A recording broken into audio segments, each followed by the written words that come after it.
Hello and welcome back to Shakesyear. We are working on Othello and we get to hear from Othello today in Act 1, Scene 3.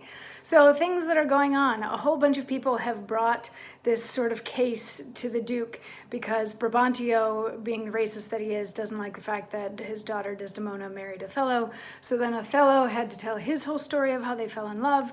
And then Desdemona comes in and she verifies that yes, she's in love with Othello and this was entirely of her choice that she ran off and married him and that sort of thing. And Brabantio disowns him, but the Duke is like, I don't see a problem here. Can we have Othello to go fight a war now? And Brabantio's like, fine, I disown my daughter, she's gone. Take Othello and go fight a war. And Othello is like, okay, but if I'm gonna go off to the war, I need to know that Desdemona is gonna be taken care of while I'm gone. And the Duke is like, have her stay at her dad's. And Brabantio's like, no. And Othello's like, no. And Desdemona's like, no. And she's like, no, I'm in love with Othello and I fell in love with him because he is a soldier and all these sorts of things.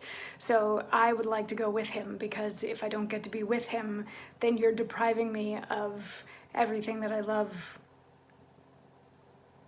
And Othello backs that up by saying, let her have your voice.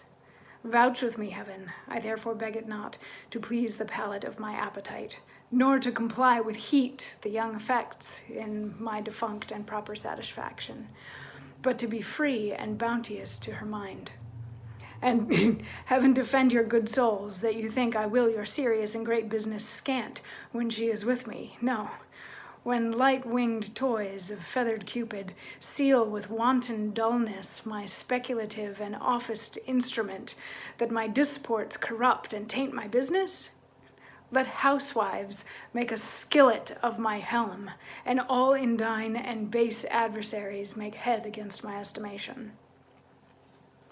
So what he's saying is, I back Desdemona, and I hope that you do too. And this isn't just because I want her nearby so that we can have lots of crazy honeymoon sex or anything like that. This is because I want to respect her and what she thinks and what she wants.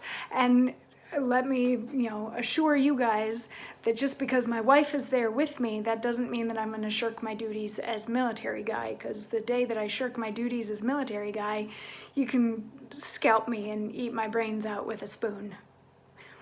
So they're like, okay, sounds good. You need to leave right now. And they're like, tonight? And they're like, yeah, Othello has to leave right now. And then we'll send somebody tomorrow morning with your orders and with your personal effects and all that sort of thing. And Othello's like, oh, my good pal Iago can do that. We'll send him along and we'll have Desdemona stay with Iago until she gets to come along too, because Iago has a wife named Emilia, so Desdemona and Emilia can hang out together and all of that will be fine. And everybody's like, okay, great, let's go. And Othello's like, okay, Desdemona, we have an hour to say goodbye, so shall we? And she's like, yep.